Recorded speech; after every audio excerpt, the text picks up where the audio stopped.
perfectly. You look absolutely gorgeous. Thank you. Absolutely gorgeous. Long time no see. How are you feeling, EJ? Yeah, I'm okay. I'm plodding on. Yeah. Good. Good. How are you, Rochelle? How you doing? Were you there last week, Rochelle? No, Oh, I was ill last week Wednesday. there you go. I'm back in the country, so I've been on holiday for a couple of weeks, Halkidiki. I went to Portugal for a hen do. The hen do had nothing to do with my illness, apart from the fact there was lots of people there, and I was in lots of crowds, and I think I just picked up a bug rather than being hungover. I'm only actually just feeling better today. Yeah, I think today. Good. Kids okay? Yeah, brilliant. Maisie starts secondary school in 3.5 weeks, and it's breaking my heart. Goodness. Yeah. The time has come. It has. Can you guys hear me okay? Yeah. Can now. Okay, cool. Carry on. No, you carry on. No. I'm trying to make sure that you guys can hear me and the guys on Instagram can hear me as well. All right, okay. How old are your children, EJ? 10 and she'll be 8 in a few weeks. So 10 and 8. Is your 10-year-old about to start secondary school, or is she going into year 6? Yeah, next year. She's going into year 6. But she's just had her first residential where she's gone off with brownies for 2 nights. And my goodness, I didn't realize I could pray so much. I'm a prayer warrior now. Oh, so Maisie went on her first residential last week with school. So I was the same. They weren't allowed to take any technology or anything with them. Normally, so I'm used to being away from her. That's not a problem. But I'm used to having some form of communication where, like, often she'll send me messages telling me that she loves me, or if she's upset, she'll send me loads of crying faces. But I know that I've got that line of communication, and just to not be able to talk to her for nearly 3 days, that was tough. But she had the best time. So I can imagine when I'm away. So my kids, they have this, the Alexa with the screen, the Echo Show or something. They have one in each of their bedrooms, and there's one in the conservatory. So when I'm away on my phone, I just drop in, so I can just drop into their bedrooms and see if they're there. If they're not there, I can check all the bedrooms. If they're not there, then I make an announcement. I say, Echo, make an announcement. Girls, can you call me on your iPads now, please? And that goes all around the house. So not having any kind of communication, I understand. I spent the weekend with 4 teenagers. Oh, doing what? 16, 15, and 2, 14. And all they do is they grunt. Are you okay? They just go, and I'm like, what's happened now? And it's so funny because my sister's so good at parenting. Like, she seems to understand everything they say, and I go, I can't do it and stuff. So yeah, and I go, so I literally just make them hug me all the time. I'm like, just give me more hugs. I need more hugs. And then I just hugged you. No, you didn't. I did. And I'm just coming away on me and stuff. And again, it's an interesting age for sure. Yeah, but I spend it's hilarious watching it. So I don't know how you mums do it. I'm like, oh God, no.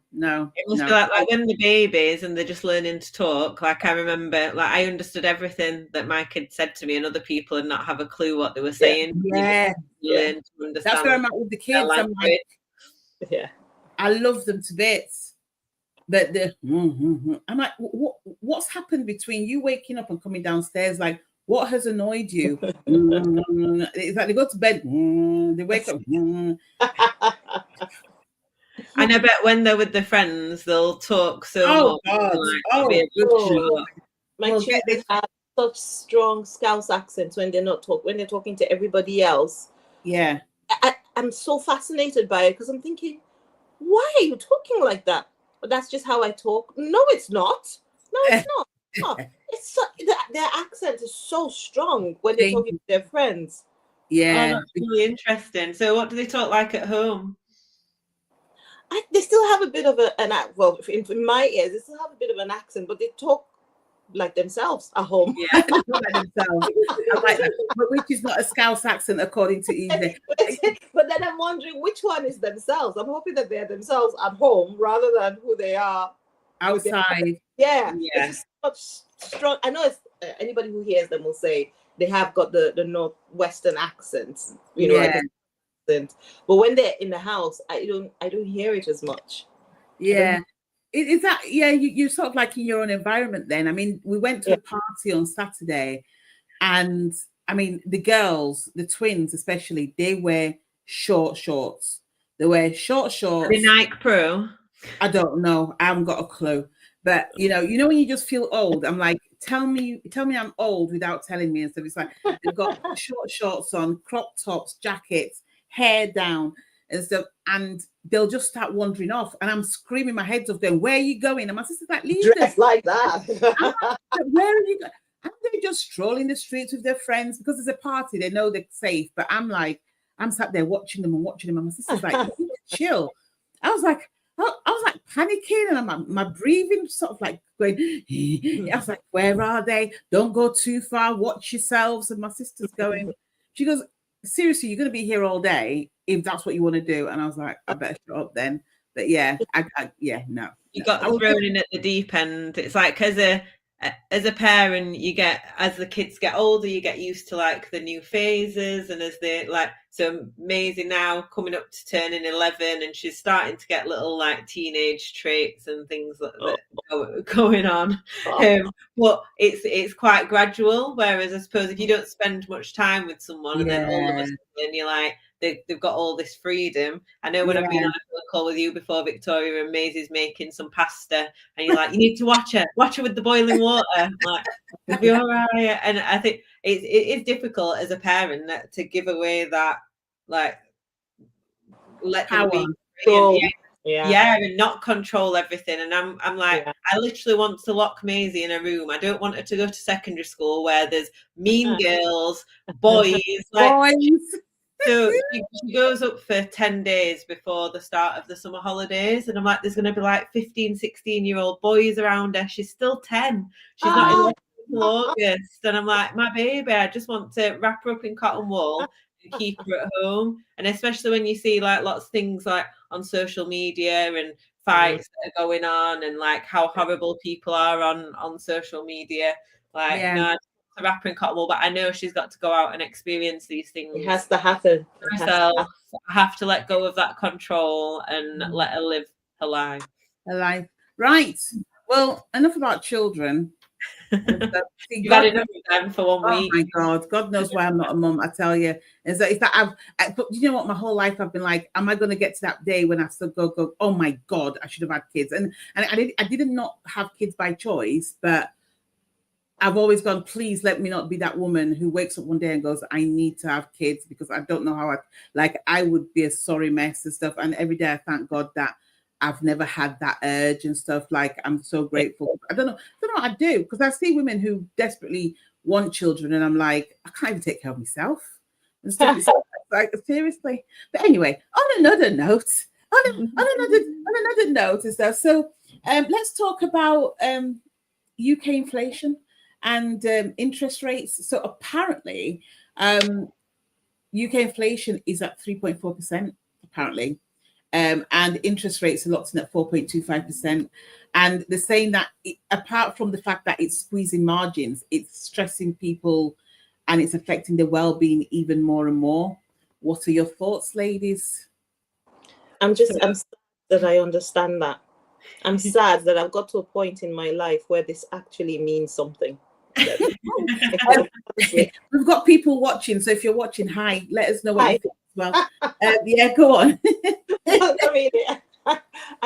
I mean, years ago, these conversations would take place, and I would be blissfully unaware, blissfully ignorant. You know, it will sort itself out, whatever they mean. I don't know. It's not for people like me. But now, the age that I am and the way the world is means that this actually has impact on day to day.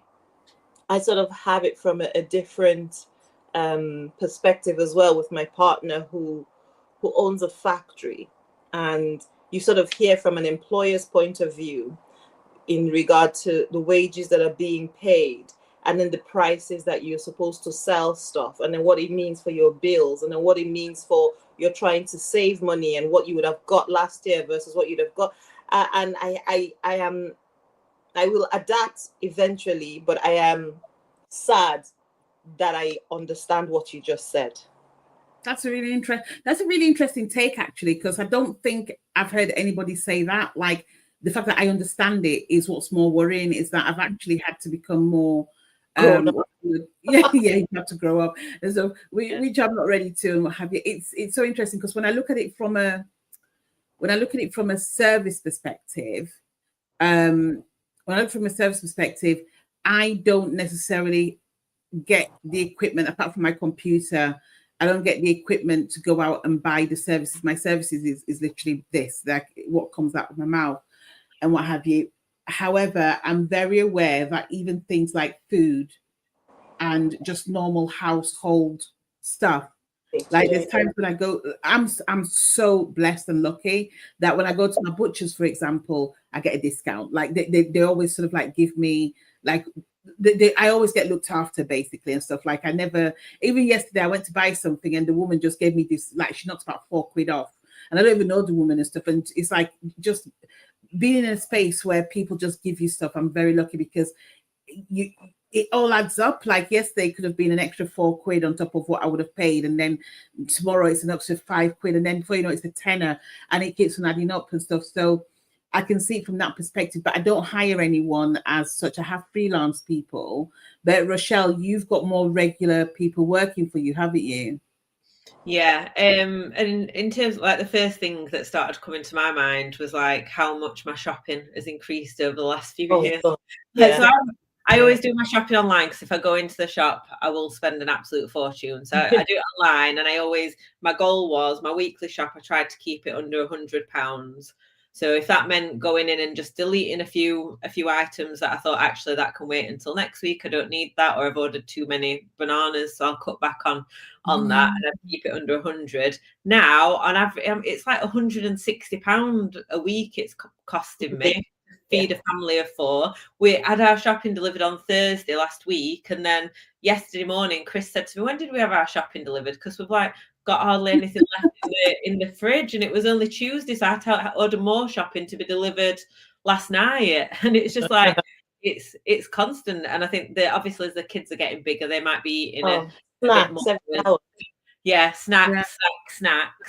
And when it's holidays and packed lunches, and it's just constant. And obviously you can cut back, and I could go, I'll shop at Aldi instead of Tesco, but it's that then I need to go out of the house, go into the shop, and I'll just spend as much, because when I'm not that control over selecting what I'm buying and it being added up as I go along, I lose control and I spend too much. It works out more efficient for me doing it that way. But like the impact that's having on people whose wages haven't increased for the last however many years, or what. But then I also see the other side of it. So like when minimum wage goes up. So I remember when the kids were at nursery, minimum wage went up. The first thing that happened was the cost of nursery went up. So if you're a person on minimum wage and you're all of a sudden, yes, your minimum wage has gone up, you're earning more money per hour, you're earning more money every year, but then the nursery fees go up. So now that money is great. And your shopping's gone up because the supermarkets have had to put the prices up because they're paying the staff more. And it's just this constant knock-on effect of actually it doesn't even matter that the minimum wage has gone up, because everything else has gone up by so much. But then go up more than the wages do. Yeah. You know, it goes up more than so again, like I said, looking at it from that other side again, everything. So because I earn a wage, so now my wage has gone up minimum, because of minimum wage. And then sometimes it's like employers have this whole thing where if the minimum wage goes up for people who are on minimum wage, people who are on higher levels expect their wages to go up too, because they want to keep a certain gap. And I can see how in a lot of situations that's justified, But then for the products, I don't know, I'm sounding like my partner now, for the products that are being manufactured or being sold, then the customer is complaining that, you know, that's gone up. It's like the nursery. You've got to pass on the cost.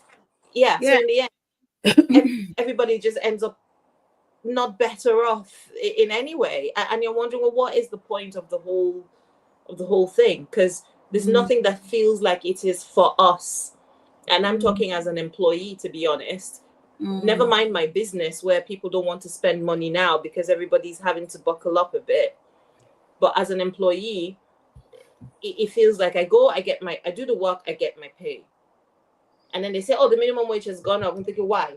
Why? There's no point in it going up, because now that means everything else is going to go up. So, sorry to interrupt, but so are we missing the foundational part of this then? If you're listening, by the way, come and join us, you know, put your comments in. We are live here every Wednesday at 12 o'clock until further notice. We're going to talk about that. But yeah, I mean, you know, let us know what you think. Now, I'm just asking, are we missing the point? Are we missing what's the reason for the increase? Like, why are prices going up? Where does this foundation come from? Is it because we're down on resources? What could we do to make it better? And this is not well-being. I'm just talking about what do we think the reason is for the increase in costs? I want to say it's a global thing. But it is a global thing. But then also there are countries who are able to, I think countries that are able to be self-sufficient, like a lot of Middle Eastern countries. I wonder if they feel this kind of, there seems to be so much abundance in those parts of the world. I don't know to what extent they would feel something like this in a way that we are feeling it on a personal level. No, they do. They do. So therefore, then it is a global thing, and you are right. Personally, I don't know where the start of this is. I don't know. That's one part of my financial literacy that is missing. I don't understand how we come about these numbers and who dictates what. Yeah, I just feel as if, you know, when I don't know if anybody's experienced this, but you know, if you move into somewhere and, you know, it could be a school or it could be a home, and whichever way you turn, there's always a block and stuff. It doesn't matter whatever you do. It's either there's something wrong with your behavior, it's something with the way you look, it's almost like you can't win. And at one point you turn around and go, do you just need me to leave? And I feel like that's what the world is becoming. It's almost like it's becoming human unfriendly.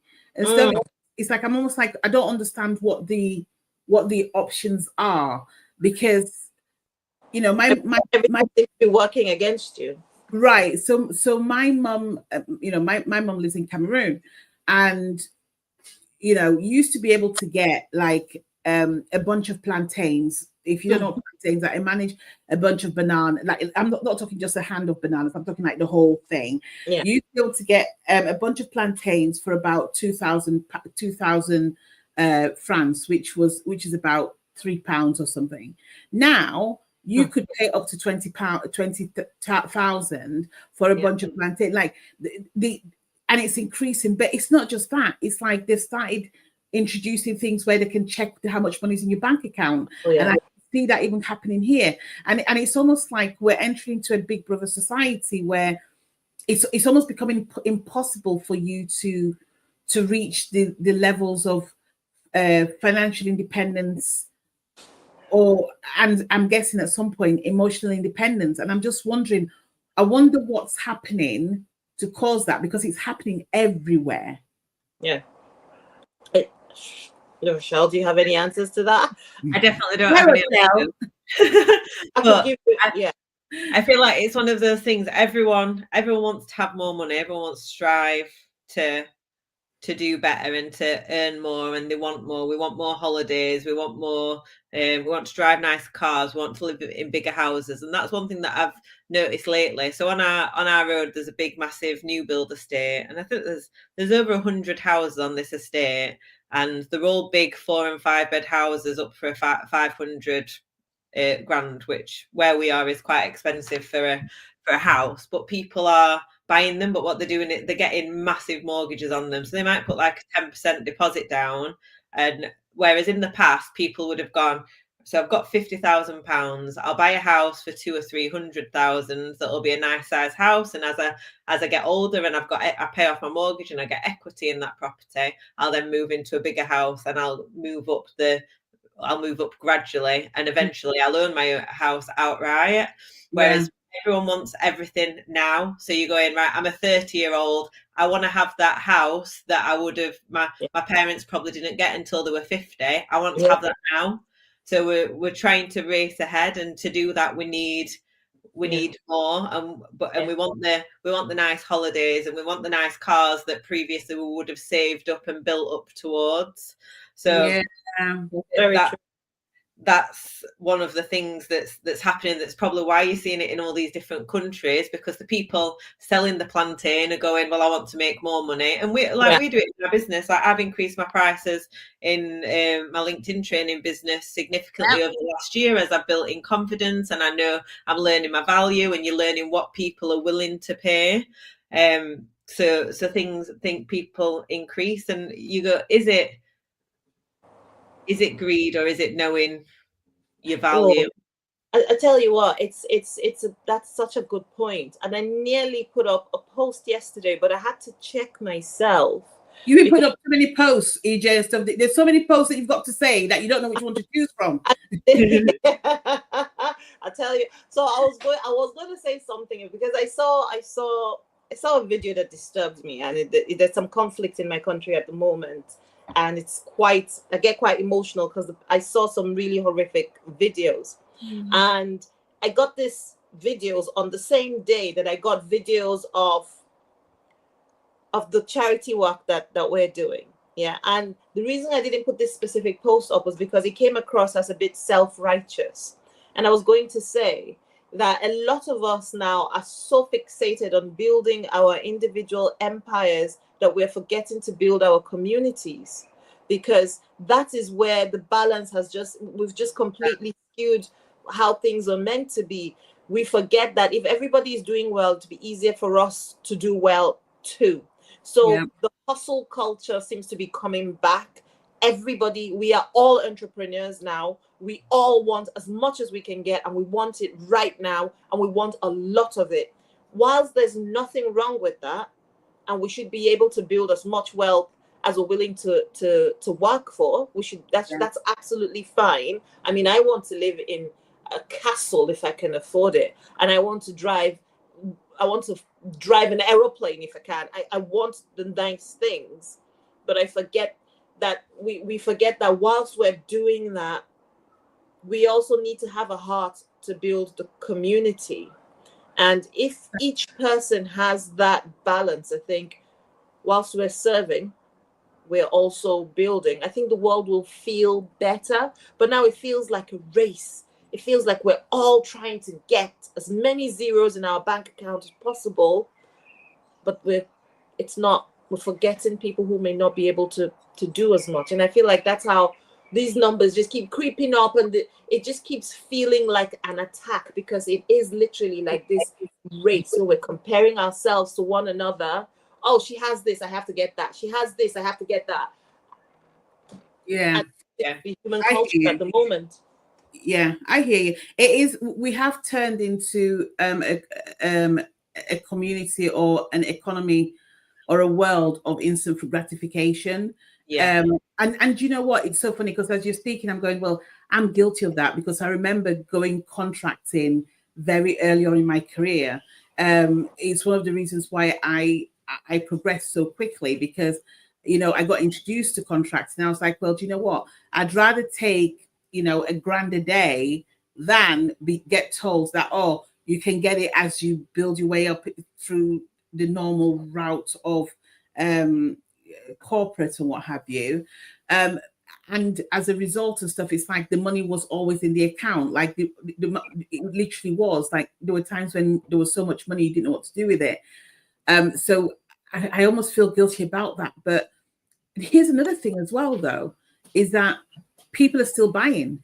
People are still buying. I've just increased my prices, and I wasn't as nice as Rochelle, where she was like, "Warning, prices are going up." It literally just changed one day, and that was it. It's like it just changed, and people are still buying. And it's like, so is it that there's no money, or is it that it is the perception of no money, or is it that we, you know what I mean? Like, what is it? Because if people are still buying, and I know that buying habits have changed. And I believe that the buying habits that have changed is that people just think more before they buy. I don't think people have stopped buying, because, again, you're on the road and there's so many new cars on the road. I don't care how people get it, but there's people taking out loans, taking out mortgages, taking out credit, going in, buying and everything else.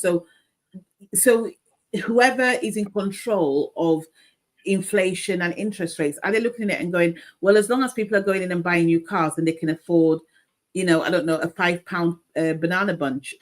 I don't know. So obviously there are people who are like so poor and have very, very little money to, like, they haven't got the cars, they haven't got the nice things, they struggle to put food on the table. So, like, excluding those people, but people who are like working, earning money, like, I think we choose what we want to spend our money. Like, obviously the bills go out, the mortgage payment, the gas and electricity, the water, everything like that, the things that you need to pay for. But then it's choosing where do you then spend the money that's left over, and prioritizing where it goes. And everyone has different priorities. So, like, as soon as we get some spare money, we are going on holiday. Our priority is holidays, like, and experiences. That's what I'm all about. Whereas, like, one of my friends, she's all about having a nice house. So when she got a lump sum of money, it was going on having an extension and having a really nice kitchen. We're practically living on a building site, because instead of staying at home and doing up the house, we go on holiday. And it's like, what is your? Oh, see you later, EJ. Right, take care. Bye. Bye. Bye. So what is your priority in life, and things like money management? Like, I am definitely not the best at money management. I've come far, but I've got a lot of work still to do that. But I know that, like, when you walk around a shop and you pick up a few things and it feels like you pick, like, oh, that's £1, I'll have that. Oh, that's £5, I'll have that. And before you know it, you've spent £100, and it's so easy for those little things to add up, like the Netflix subscription. My mum's message saying none left after the bills, but at least you can pay them. Exactly. Can you comment on the YouTube, please, instead of sending me messages? Yes. How are your messages? Let us know how you're doing. But yeah, like, after you've paid, like, a Netflix subscription, the Sky, the mobile phones, like, the amount of money I pay for, like, there's my mobile, Chris pays his own, but obviously it's coming out of the household. I've got two iPads for the kids. Like, there's all these things that are going out, and before you know it, you're like, oh, where's all that money gone? It just slips through your fingers. So I think, like, one thing I've seen that's the most common among people who are, like, multimillionaires and billionaires, is they've got such a tight control on the money, and often they'll live like the poor until they've got a huge amount of money. And I think the problem these days, and I say these days, I even remember at school, like, there were lots of people who obviously had no money, but then they were still wearing designer clothes, and they were still, like, they were splashing the cash on in places like flannels, paying £400 for a pair of trainers, but then can't afford to do other nice things, like, oh, I can't afford to pay for my kids to go on the residential. I'm walking around in these designer clothes. So it's like, where do people's priorities lie?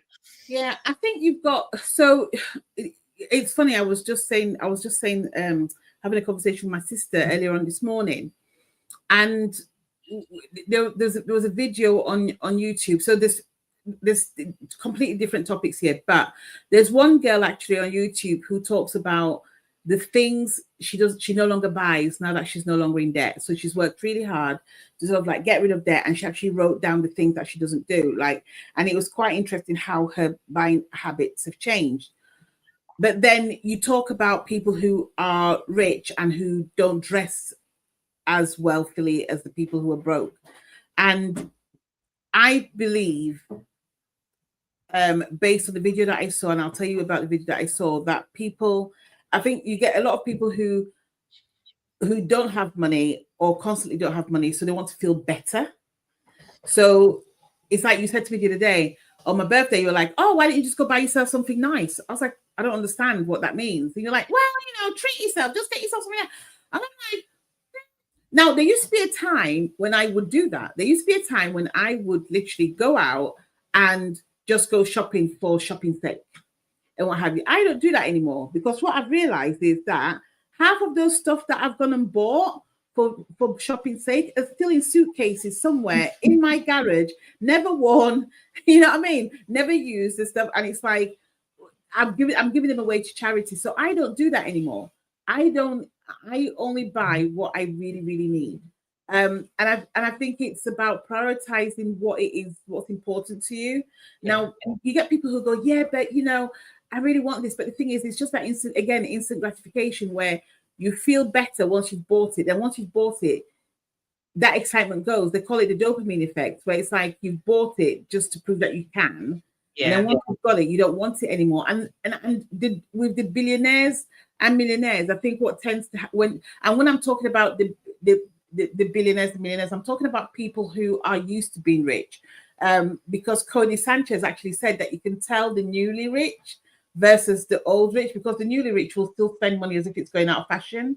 And it's like, I have to justify, and I have to justify why I'm rich. I have to show that I've got money. But actually, when you're so secure in yourself, it's not even a thought. It's almost like, does this car work? Will this car get me to where I need to go? Maybe it's going to be nice because I like a nice brand or it's comfortable, but it's never because of the cost of the vehicle that people buy it. And something else we were talking about this morning, that's just like 3 points put together. But I saw another video on YouTube, on TikTok, where a guy was asking why Black people, especially, would sort of like have show their money outwardly rather than inwardly. So it's like you've got the chains, the gold chains, and you've got the cars and stuff. And actually, what was really interesting was this person said, because of slavery and the traumatic ancestral effect that it had, there's that need of significance. There's that need of, I mean something, so I'm going to put everything on display. And even if I can't afford it, I need to show that I can. And I know for sure that when we were growing up, now, don't get me wrong, my parents didn't flash our money, but we were not allowed to talk about our personal finances to anybody. It was all hushed down. And I feel like that was almost like an opposite side of things, as opposed to sort of like being out there with your money. Does that make sense? Yeah, definitely. So I was just thinking then about like what I was saying about priorities, and I was just thinking about my mom, my mom's family, because my granddad was Italian, and they used to go back to Italy for like the whole summer holidays every year. She always talks about, because they weren't a rich family and they couldn't afford to just go on holiday, they had to really cut back on things. So they'd literally live off like beans and pasta for like months and months before they went away for the 6 weeks. But then as a consequence, because my mum then as a child felt like they were really poor and she had to have like hand-me-down clothes and things like that, and when she'd ask for like the designer stuff, my nana would always be like, oh, I'll make you it. But then as us growing up as children, she then didn't want us to have that sort of childhood where we didn't get what we needed. So she at Christmas and birthdays, she'd spoil us, and like she wanted to provide us with nice things. But then in the early years, we we didn't go, like, I think I went to Italy when I was about 2, and then we didn't go on holiday again until I was 10. But we had nice birthdays and Christmases. Yeah. The priority shifted because from being in a family where she was going on holiday for 6 weeks, and that was their special like treat, to being like, right, birthdays and Christmases are now those priorities.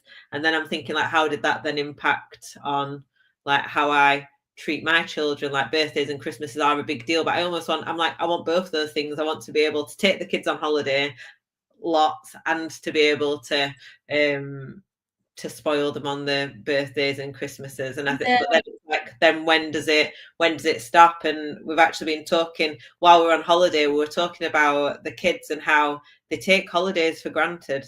Because they've been on so many holidays. Like, Maisie had probably been on 6 holidays before she was even 4. Yeah. And like, it's not a treat for them anymore. It's just something that they expect, and they stop enjoying it as much. So now I'm like, well, maybe we need to cut back on how many holidays they get to go on, because they're no longer seeing it as that treat. And I think that's what happens. So but like, as adults, we get to a certain level, we've got the nice house, the nice car, and then we're like, well, what next?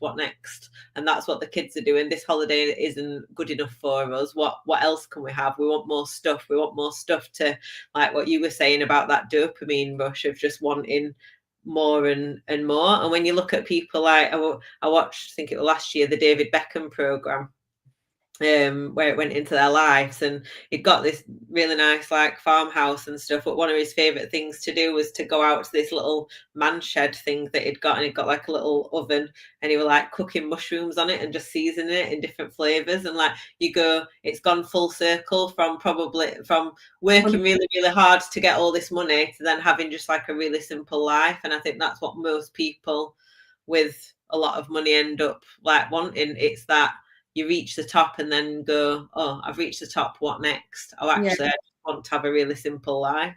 Well, you get to the top and there's nothing there. You get to the top and you go, and it's like, oh, okay. So, but equally, and it's really funny. I was thinking about this today. I was like, I was thinking about when I was in corporate, all my bills were paid and stuff. Like, I didn't know what it meant to be late for a bill, because you've got money coming in, so it goes towards your bills. So it's like, yes, you have bigger problems, but also what keeps somebody who is still hustling awake, those little things, from a billionaire's or millionaire's perspective, or even not just somebody who's financially savvy, they've dealt with that. So it's like they just have add-on.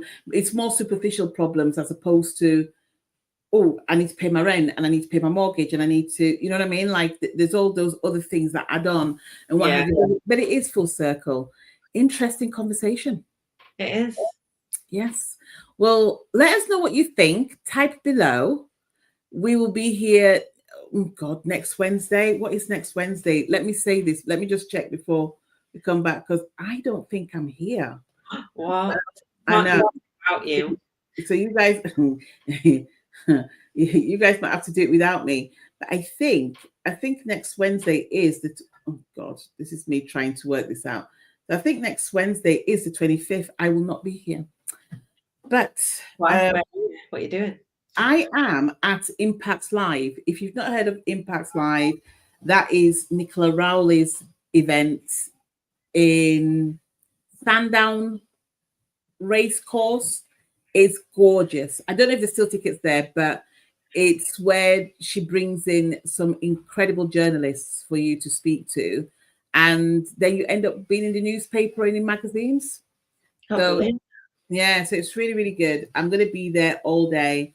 I'm quite involved at this event, actually. So I'm going to be doing some stuff for Nicola, but I'm also going to be doing a part healing table, doing some pranic healing there as well. So yes, on the 25th we're not going to be here, but we will be back on the 2nd. We're back on the 2nd. Let us know what you want us to talk about. More than happy for you to take on topics and what have you. But yeah, let us know about this. This is probably one of our most serious ones ever. And we will speak to you soon. Take care. Bye. Bye.